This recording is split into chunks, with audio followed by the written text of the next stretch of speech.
Greetings to the Lunar Matrix. This is Elizabeth Shermer with an intuitive reading for the Lunar Matrix on Monday, November 19th. Today's reading is in anticipation of tomorrow's first quarter moon, which occurs Tuesday, November 20th at 6:31 a.m. And it runs through next week's full moon lunar eclipse, which happens at 6:46 a.m. Wednesday, September 30th. Those are all Pacific Standard Time.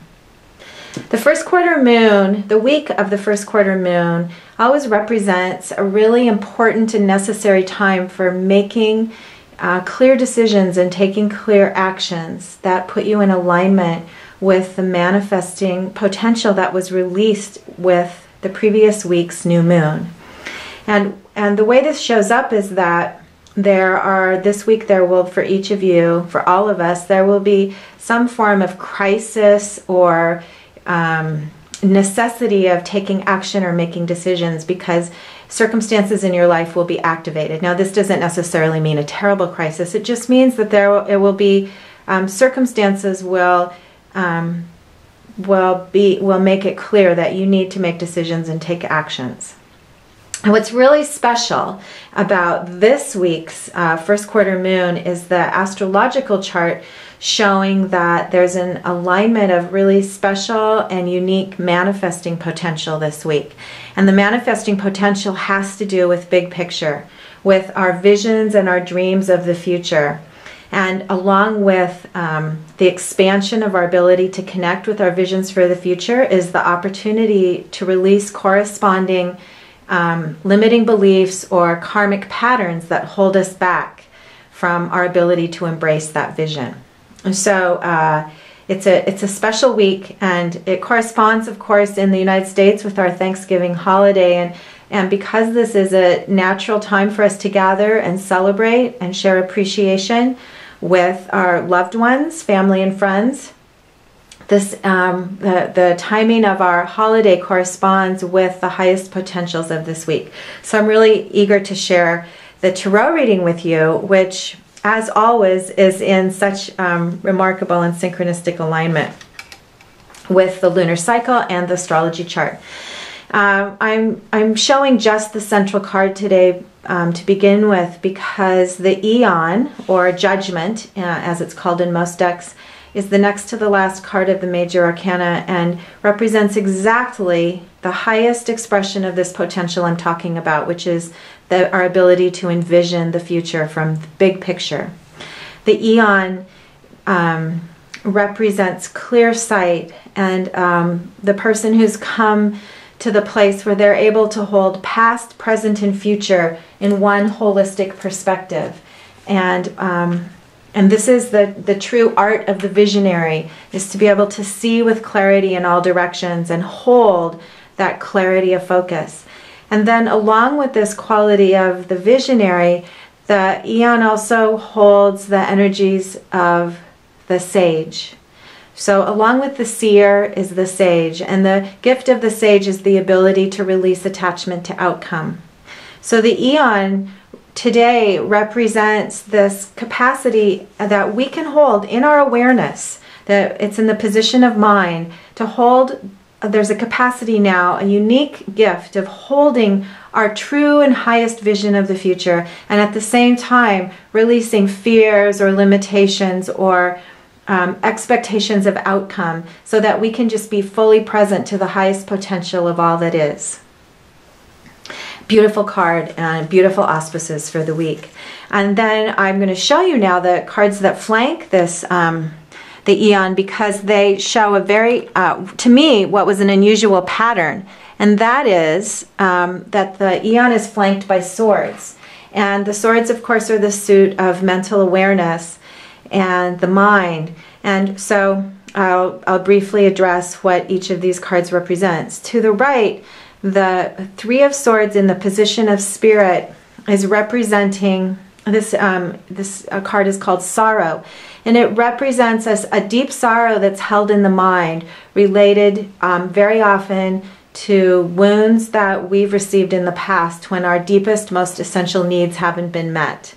And what this is representing today And for the coming week is the opportunity from Source to release these thought forms, to release the past.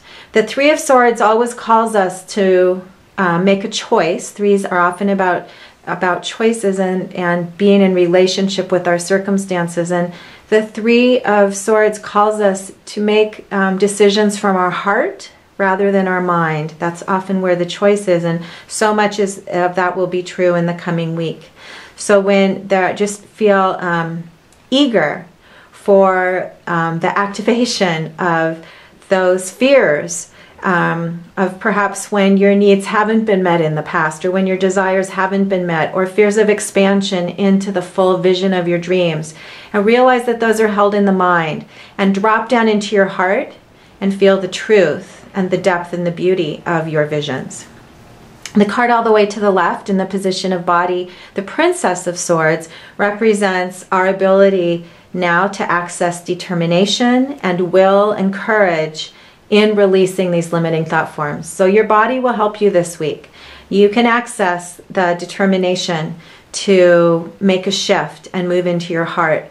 And I'll tell you that today, in preparation for this spread, I always meditate and ask to receive a spread for the highest good for all of us in the alignment of the potentials this week. And it actually took me a while, even sitting about half an hour, which is much longer than usual, to just come into vibrational alignment with the depth and the strength of the potentials this week. It's really quite exciting.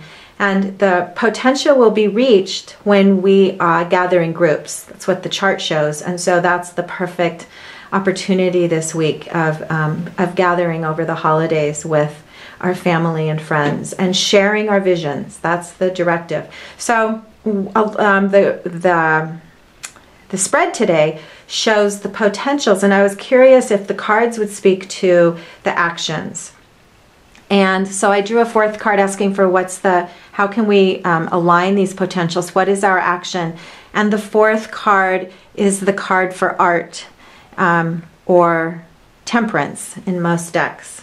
And this card, I call it the Alchemy card. It's the card when we become, this represents the process when we become pure channels for light and source energy and love and our highest potentials. This card represents us coming into connection with our divine self, our divine being, and also can represent the gift of communication and support from our guardian angels and the beings of light who assist us here at the highest levels. So this painting is of a woman making gold, creating gold through alchemy, and this represents us coming into alignment with our highest potential so that we can express in the world and experience in the world our highest potentials, our art, so to speak. So the message here in terms of an extra message for the week, and I'll uncover this to remind you of the release of sorrow that Source is supporting.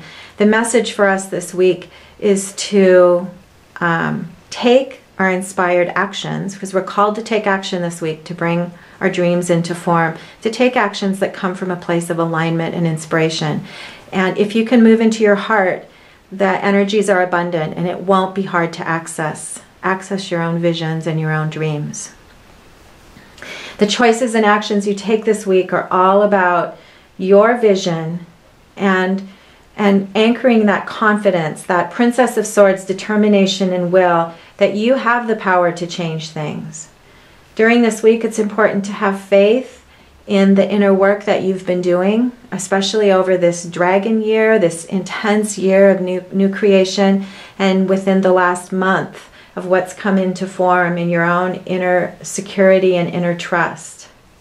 And then act with confidence from your certainty and the deep foundation of the truth of beautiful, amazing things to come in your life. And then show up and feel confident to take simple, inspired actions in the directions of your dreams and communicate those actions with your community. It's the group grids right now that will help to release your own patterns of limitation.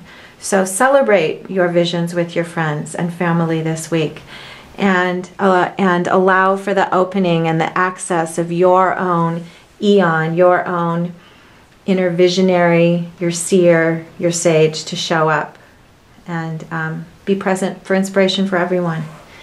So I end the reading today with blessings and, excuse me, the highest intentions for all who are listening. I wish you all a blessed week. And I look forward to connecting next week on the eve of the full moon lunar eclipse, which promises to be a really an empowering time. And the strength of the reading this week and the strength of the chart this week are testament to what we are preparing for, what we're standing on the cusp of. So have a wonderful week. I look forward to connecting with you again soon. This is Elizabeth Shermer with the Lunar Manifesting Matrix.